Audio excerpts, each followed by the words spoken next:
Welcome everybody to the recap video of UFC pay-per-view 287 ADESANYA versus PEREIRA.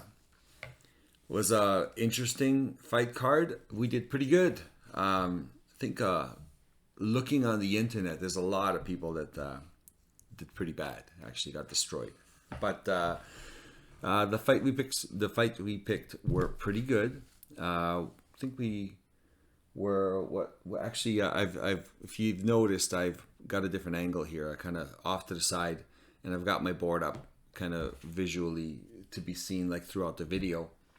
And if I refer to it, then it'll just be easier to refer to it. Yeah, so we got how many?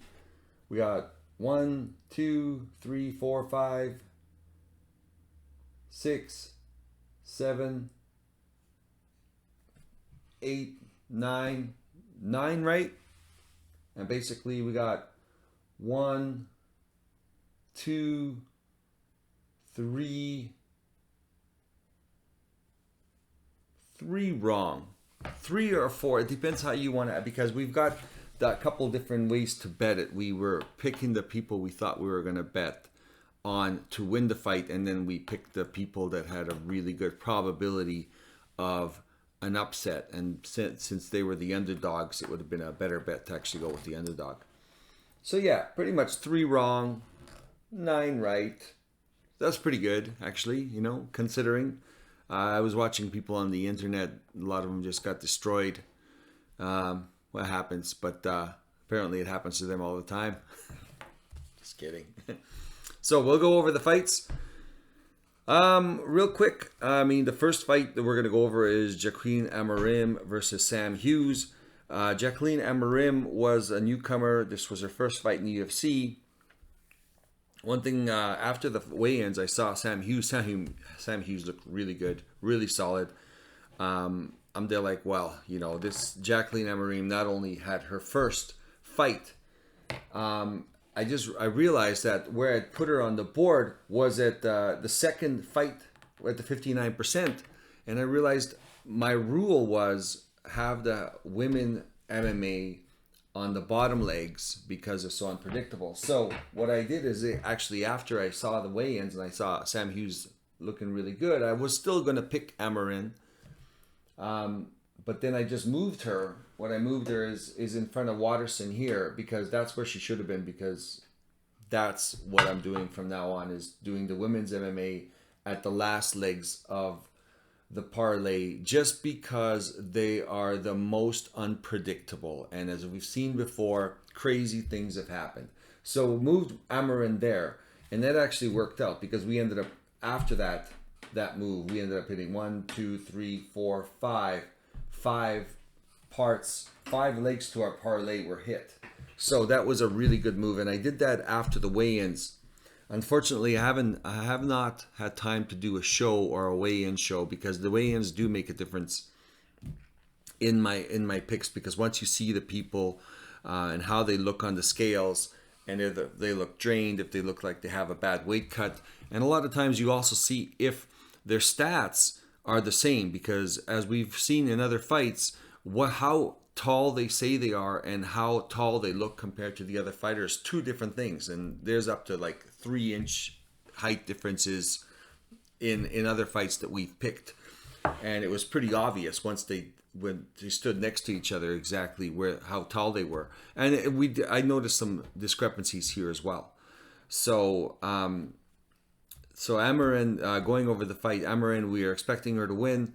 There was a high degree of probability for her to win.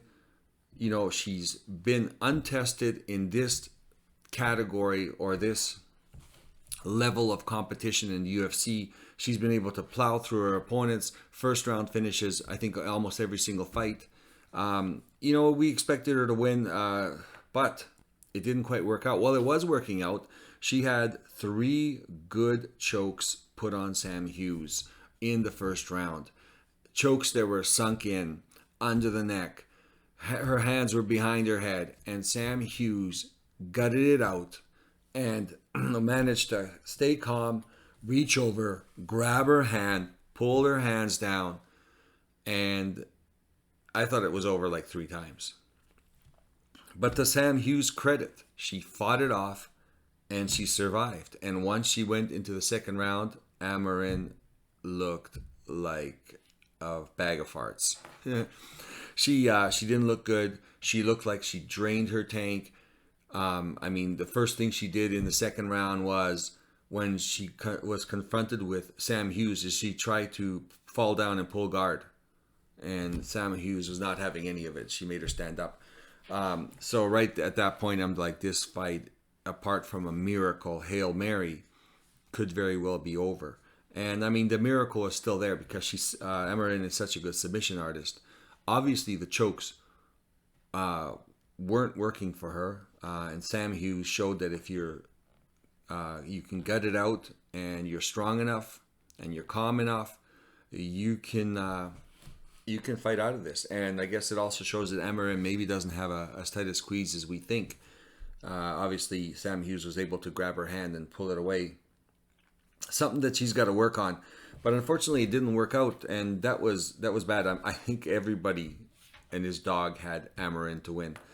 So, unfortunately, she is a newcomer, adrenaline dump, first fight in the UFC. She showed that after the submission game, she had no answers. She definitely got a lot to work on, cardio-wise. I mean, again, the cardio could have been the fact that she unloaded in the first round because she thought she was going to get the finish. Adrenaline dump, first fight in UFC. Who knows? Maybe her cardio is better than what she showed. But she's definitely got to improve it. If not, or some things got to change, got to improve her striking for sure. Next fight, what's that? Simeon Nurdenbeke versus Steve Garcia. We had picked Nurdenbeke as a 50+%, and we had also said that, you know, the Steve Garcia has definitely got a path to victory. We thought that he could win this. He was the underdog. He was the better bet, and we had him as a +180 underdog. I said, don't bet these guys just because they're so up in the air. I said, you're better off taking Garcia and Mearshart as opposed to Pfeiffer and Nurdenbeke. Even though we had picked these guys to win, realistically they should win. We also said that these guys have a legitimate path to victory. Pfeiffer in particular has not been tested. Nurdenbeke, you know, he has been tested, but to what level? And we've seen some holes in his game.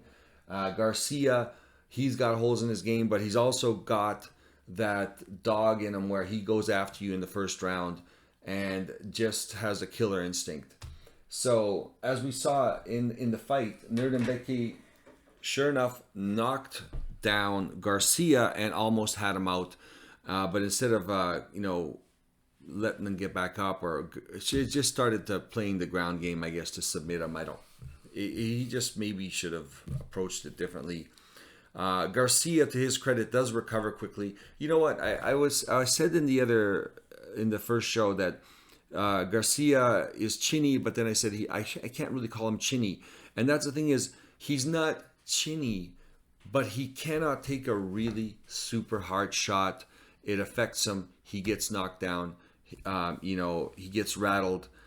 It's usually like a flash knockdown, but he recovers very quickly. So he's a fast recovery guy. If you don't get on him and you don't hit him with that second and third punch, he could recover fairly quickly. But he does get hit where it affects him. So if you have enough power, you can definitely affect him. He doesn't take the shots well, but he recovers really fast. And that's what he did in that fight. He recovered. He was on the ground. He slowly recovered, and he got back up at the end of the round. He started, hitting Nurdenbeke, and then, of course, in the second round, he came out with some great body shots for Steve Garcia. He was hitting them to the body. It was really affecting him, and eventually it was the body shot that knocked down Nurdenbeke, and his whole body shut down when he got hit in the liver.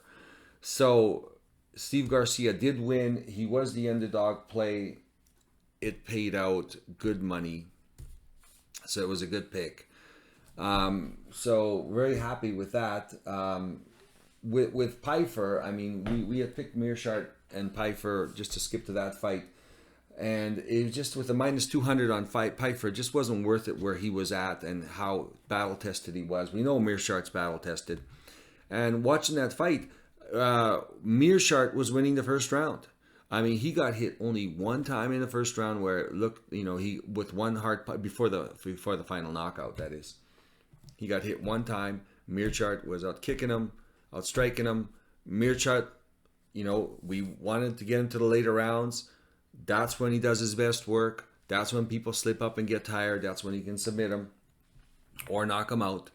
And Pfeiffer is a bull. He's very strong, very powerful. So we were correct in the fact that Meerschaert was winning the fight. And then he got tagged at the end of the first round. And he did not take that punch well at all. And I know everyone says, like, Pfeiffer is really powerful. But, man, Meerschaert just turtled up and covered his head. And I don't know. I've never seen him quite react like that to a punch. And I don't know if it was because Pfeiffer is so powerful or because he just quit. I don't know. It was just weird.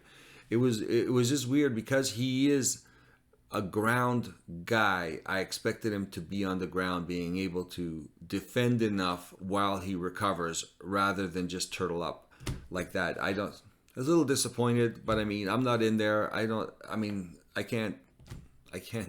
know what he was feeling. I've never seen him do that. It was kind of disappointing. I didn't think that's how the fight would end, with him just kind of covering up and turtling up without the guy really being on top of him. He's kind of just standing and throwing punches. I don't know. I just thought he could bring him in, hold him, maybe not let him land so many punches while he recovers. Especially because I've seen Meerschaert do that before. It was just, he had an odd reaction. I don't know if something happened that we don't know happened, where he was really hurt in a different way. I don't know. But Meerschaert was going to be the play, even though Pfeiffer we thought should win. Meerschaert was the better bet. So, moving on. Bahamondes versus Ogden. He was a heavy favorite, but we picked him anyway. And but just because I just didn't see a path to victory for Trey Ogden. He's pretty solid. I mean, he made a good account of himself. He had some good strikes. He obviously couldn't take Bahamondes down. I had one bet where I had Bahamondes winning by submission because I really thought he has an underrated submission game. And be with Trey Ogden maybe trying to take him down and maybe getting him down and possibly, in that scramble, Bahamondes being able to lock up a choke. So I kind of went with that. Incidentally, I had actually, before, just to go back to Garcia, I had Garcia on a small bet knocking Nuremberg out in the first round and knocking him out in the second round, and the second round it hit. So it was good. It was a small bet, but it was like, what was it? It was 14 times. It was like $5 to win 80. So it was like, what was it, times 14? Yeah. No, times 15, like 16. Yeah, times. So 16 times. So it was one of those small. It was a bit online, so they offer every kind of prop bet you can think of. So I figured there was going to be a knockout in this. I figured if Garcia is going to win, it's going to be by knockout, first round or second round. I just didn't see it going the full distance. I mean, somebody's going to get knocked out, right? And I had Nuremberg winning by submission in the second. But anyway, I didn't think Nuremberg was going to knock him out, but he almost did. So anyways, going back to the other bet, Bahamondes.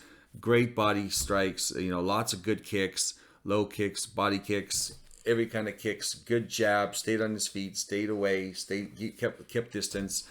He fought a really smart fight. And, I actually was pretty impressed with Trey Ogden and how well he did with the height disadvantage. And Bahamondes was a pretty solid striker. And Trey Ogden overall didn't do too bad. I mean, he clearly lost a decision, but he didn't do too bad. He wasn't rocked. He wasn't really hurt. He was pretty tough, and he stuck with it, and he went to full 3 rounds and everything else. So it was good to make that mental note for Trey Ogden's next fight. But Bahamondes did win, and that was the last leg that actually hit on our parlay. Calvillo versus Godinez. Godinez was the pick, she should, by all accounts, be winning this fight. But after watching the weigh-ins and seeing how good Calvillo looked, she first of all made weight. Second of all, she looked really good. She looked healthy. I thought, you know what? This girl, if she comes in like Calvillo used to be, she could win this. So I had actually taken out, I had a wild card where I had Masvidal, which I took out after I saw him at the weigh-ins. I'm like, you know what? This guy's not going to win. It just, I don't know. He looked okay, but he just looked old. Calvillo, I put Calvillo as a wild card. So in a small bet, I picked Godinez, but on a small bet, I had picked Calvillo just because of the payout. She's a plus 235, and you know what? I mean, I thought when I watched the fight, I thought Calvillo did enough to win the fight, but I thought Calvillo found a way to lose the fight. And it was a split decision. And I'll tell you where, sometimes when you're on a losing streak, you just find a way to lose. Losers lose, I guess, you know. And Calvillo was winning the third round. And in the last 20 seconds, Godinez went to kick her in the head, slipped and fell.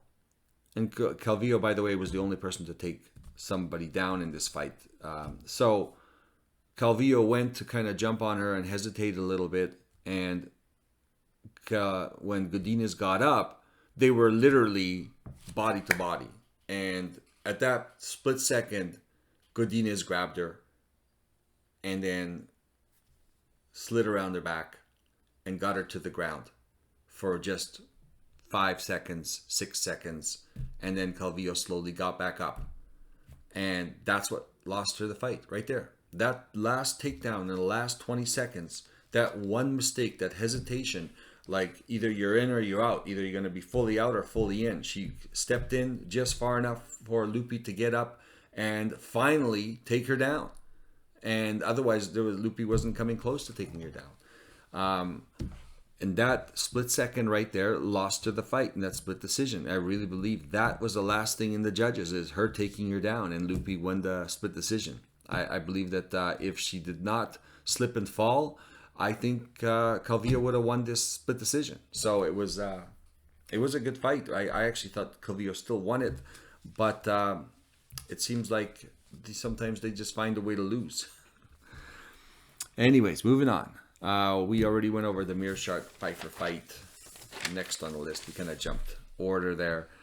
Carl Williams, Chase Sherman, it didn't work out. We had picked Carl Williams. Waterson Gomez versus Pinheiro. Oh, what a great fight this was. So, of course, lower on the list is where we have the girls on last legs because it's so unpredictable. I picked Waterson to win this. I actually think Waterson could win this. I watched the fight. I think Waterson did win this. There's no maybe about it. In every measurement, strikes, the takedowns, kicks, Waterson beat Pinheiro in every measurement. It's just that Waterson was outstriking her. Pinheiro definitely had the harder strikes, but they weren't really super effective, and there were very few big strikes that really made any difference. But they were more powerful. But Waterson beat her everywhere. I think Waterson did great. I think Waterson won that fight. But in the first and second round, what happened was in the last 5 to 10 seconds, Pinheiro would throw a flurry. And in the first one, she actually hit her one time really good, and she hit her with 3-4 punches. And up to that point, Waterson was winning. And I think that last flurry influenced the judges. Second round, Waterson's beating her nonstop. Last 20 seconds, 15 seconds, it wasn't even that long. Pinheiro went towards her, threw 2 punches, I think landed 1. They were hard punches, but they didn't affect Waterson. I think 2 of them missed, 1 of them landed. And that was the last impression of the judges. And I think that's why the split decision went to Pinheiro, is she would throw this flurry of these haymakers and really hard punches towards Waterson. And the judges, I think that influenced the judges, because some of the rounds were still close, even though Waterson was out striking Pinheiro. Still, her punches weren't as effective. Well, they weren't as powerful. But, she had great kicks. And one of the things we was going over is, I think Waterson's front kick was going to win her this fight. And Pinheiro was very susceptible to that front kick. And sure enough, that front kick and kicks in general were to Waterson's main striking weapon. And they worked really well against Pinheiro. Anyways, I thought Waterson won that fight. It was not a maybe. I really think Waterson clearly won that fight. She should have got the decision. But, optics with those late round flurries, it probably just swayed just enough of the judges. But unfortunately, that would have been a really good pick. But it was at the bottom end of our parlay because the women are so close and they always seem to come down to these decisions and split decisions. It's hard. Next fight. Where are we going? Kevin Gastelum versus Chris Curtis. Kevin Gastelum, high degree probability pick. Chris Curtis, good accounting of himself. He's a good fighter. He definitely stepped up. This is the highest level of competition he reached. Kevin Gastelum looked great. He was moving. He was good cardio, good movement, good punches. Kevin Gastelum had the speed advantage in the punching. He definitely took some good shots from Chris Curtis, and typical Chris Curtis fashion, less volume, less punches. And I said this on the evaluation, is we're gonna probably see him complain that he should have won the fight, but the fact is that he doesn't throw enough volume. He has a good defensive shell. He had a great takedown defense. I can't remember if Kevin Gastelum took him down one time or just briefly got him on the ground. Anyways, Chris Curtis, great takedown defense. He could take a punch. He took a lot of punishment from Kelvin Gastelum. He dished out a lot of punishment to Kelvin Gastelum. Not a lot, but there was a few punches where you're wondering how Gastelum was going to react. Kelvin Gastelum, in typical fashion, took it well. Curtis took a lot of good punches.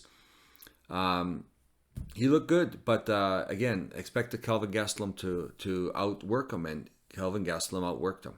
So, not surprised. Next fight. Where are we at? Oh, Rosas versus Rodriguez. All right, well, here we go.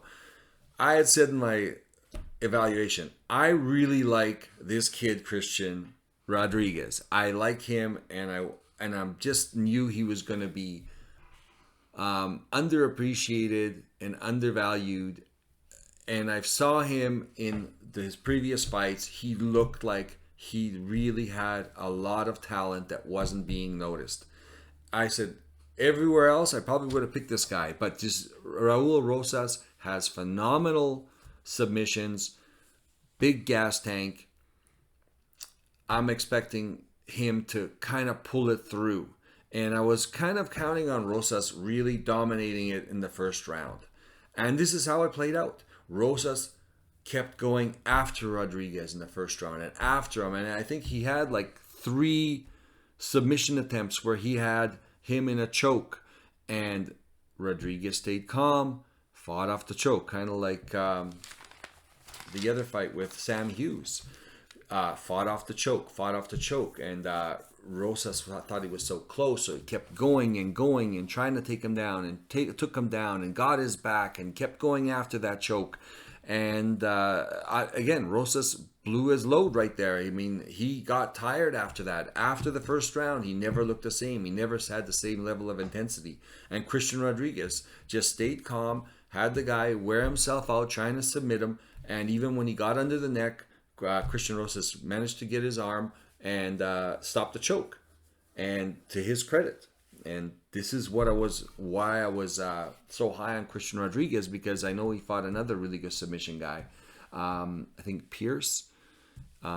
Jonathan Pierce, and Jonathan Pierce could not submit him, and eventually by the third round, Jonathan Pierce was tired, and Christian Rodriguez was, laying some good punches. But Jonathan Pierce is a pretty good wrestler, managed him to get to the ground and kind of hold on to him. So in this fight, Rosas just got more tired, and he was just less and less effective because it took a full gas tank, full effort to get Christian Rodriguez down to begin with. So as that gas tank wore out, Christian Rodriguez was able to defend the takedowns more and more. Plus, they were very predictable. So I thought Rosas was going to win it in the first round. And I thought, great, this is exactly what I thought was going to happen. He was just going to come out and overwhelm Christian Rodriguez. But Christian Rodriguez stayed calm and fought it off to his credit. And that's what won him the fight right there. Rosas, young, 18, definitely needs some more experience.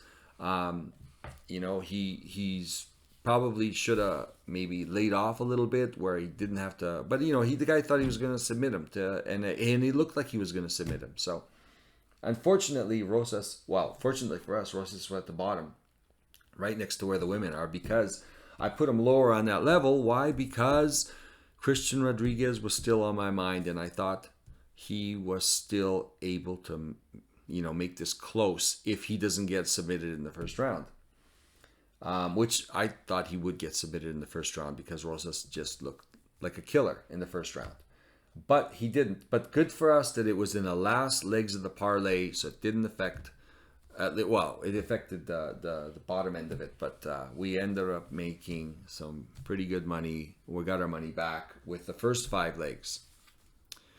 But Rosas, one guy to look at. Christian Rodriguez, cat's out of the bag. Now everyone's going to think he's good, which is too bad because he's the kind of guy that he's a sneaky underdog that would pay out multiple times.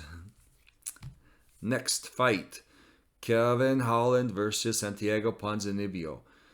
I mean, Holland all the way on this one. Holland, younger, more dynamic, very durable, and that's how it played out. Ponzinibbio, very powerful. He looked a little chinny. His chin looked like it wasn't holding out. The last fight he had, I think he got tagged twice and he got dropped flash knockdowns twice against Morono. He's got the disadvantage in the reach. He's got to get through Kevin Holland. Kevin Holland's very accurate. Yeah, you know what? Kevin Holland just had so many ways to win this fight. And, sure enough, he ended up knocking him out. Kevin Holland, I remember one time he got his leg. Ponzinibbio got his leg and he... hammer fisted him standing up, and he kind of, dropped him. Kevin Holland, very talented, and Ponzinibbio definitely at the tail end of his career. It was entertaining while it lasted, but Holland was going to win this. Maybe Ponzinibbio at his best would be able to pull this off. I just didn't see that in his last fight, and again, didn't see it in this fight. He's definitely at the tail end of his career. He entertained us for many years, but it's coming closer to the end for him. Another year I could see him retiring. Next fight, Rob Font versus Adrian Yanez. And we had picked Rob Font. By the way, Holland was here. He ended up being number 2 on our list for most confident picks. Font, number 3, the underdog. Well. Well, I told you so. It's nice being right. Yanez has not reached this level of competition. Rob Font has fought the top level of competition. Rob Font is easily underestimatable. He's tougher. I always question his toughness, but he is pretty tough if you look at his fights. And like this fight, he takes a punch pretty good, but he really wears it. So most fights, he looks like he's beaten up. And even in this fight, Yanez, the punches he landed really showed on his face. And, swelling and this and that. It's like he doesn't wear it well. But he ended up taking Yanez's punches. Yanez, I did not think... everyone's saying he's had the speed advantage. I don't know. they're pretty fair, even in speed advantage. I think Font had the way better jab. And after a little bit, Font started getting the rhythm in that jab and landing the jab. And then Font put it on Yanez and just attacked him and then ended up knocking him out. Yanez definitely looked like he had the power advantage. I think the volume went to Font, even though Yanez had flurries where he had good combos. The volume was going to go to Font, and I think in the long run it was going to go to Font with that jab and everything else. He's got a lot of experience. It was a good fight. I don't know if Yanez is at that level. Maybe he'll never be at that level. We'll see. This is his first fight when he's being tested like this. Rob Font, still in it, 35 years old. Looked good. Expected it. Can't believe he was an underdog. It was a good bet. Next fight. Burns versus Masvidal. I mean, Burns was the highest probability pick for us. At one time I thought, well, we'll see. But because he was such a big favorite, I said you could put some money on Masvidal. And maybe if you hit it, it would be huge payout. But after watching the weigh-ins, I said, nah, this guy's not going to win. And, he looked old. And guess what? He retired at the end of the fight. So it was kind of just, I don't know. Whenever they get to this age, you just don't know. They're going to be retiring and they don't care. And Masvidal looked really good in the first round. And then afterwards just, didn't look good. And Burns was able to take him down. And that was over from there. Last fight, Pereira versus Adesanya. I had that as a 50-50. And I said to everybody, everybody's picking Pereira, but he's the underdog and he's got a chance to knock him out. And I said, well, remember, Adesanya almost knocked this guy out in the first round and the bell kind of saved him. And also, Pereira really relies on his toughness and how well he can take a punch. And I said, he's 35 years old. He's been through so many wars. At some point, that chin might not hold up. And it didn't hold up, and honestly, Pereira was winning the fight. He won the first round. The kicks were destroying Adesanya's legs.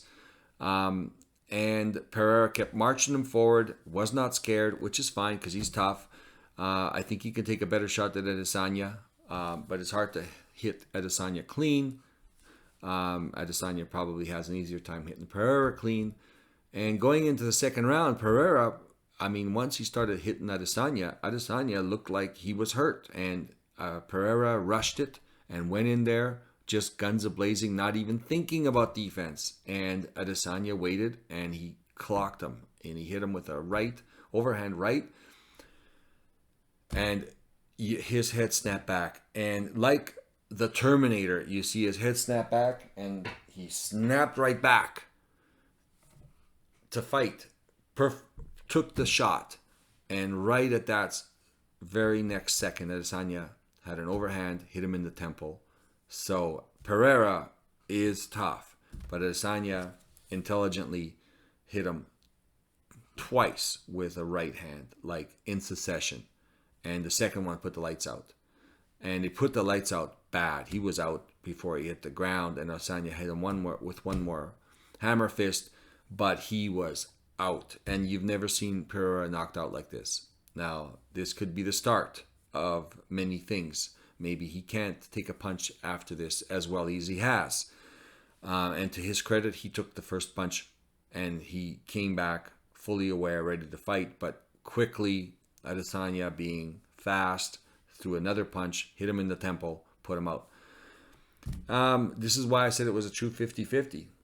Pereira doesn't rush in, let this go a little further, beats up Adesanya's legs. He could have very well won this fight. I think there should be a trilogy. I don't know. Adesanya had said something stupid like, I think it's over now. Okay, we've settled it. No, you've lost 3 times, Adesanya. You just managed to knock this guy out now. He made a mistake. He might not be the same fighter in the next fight. Maybe you'll knock him out again. But we've got to see it. And Adesanya, he all right, we'll get into this. So I'm watching the fight, and Adesanya gets the mic and he talks, and he looks like after losing the belt and gaining it back, he might have been on a spiritual journey where how you learn something about yourself, and you become nicer and more appreciative. And Adesanya went into this speech about how he wanted everyone to feel what he's feeling, because he says to know that, you know, something's not attainable, then you attain it, and how that feeling is to succeed. And it looked like he was really saying something heartfelt. And then at the end of it, he says, I just want everybody in the world and all you people to know that feeling one time in your life. To know that that's the feeling I have every day of my life, all the time. And it went from a really nice spiritual message to, I'm just an asshole, I'm an arrogant asshole, and I'm always going to be an arrogant asshole. Hello. Now you've seen it, that and I don't know. And I quickly, my joy for Adesanya to regain his belt quickly faded to, I wish this guy would have just got punched out. So honest feelings, I was just no class. Adesanya, you got no class. You're an arrogant, spoiled little brat, like a lot of people have claimed. You've just showed it. Thank you, because it is going to be, I hope it doesn't affect my pick, but I'm definitely cheering against you. Would love to see you get knocked out again.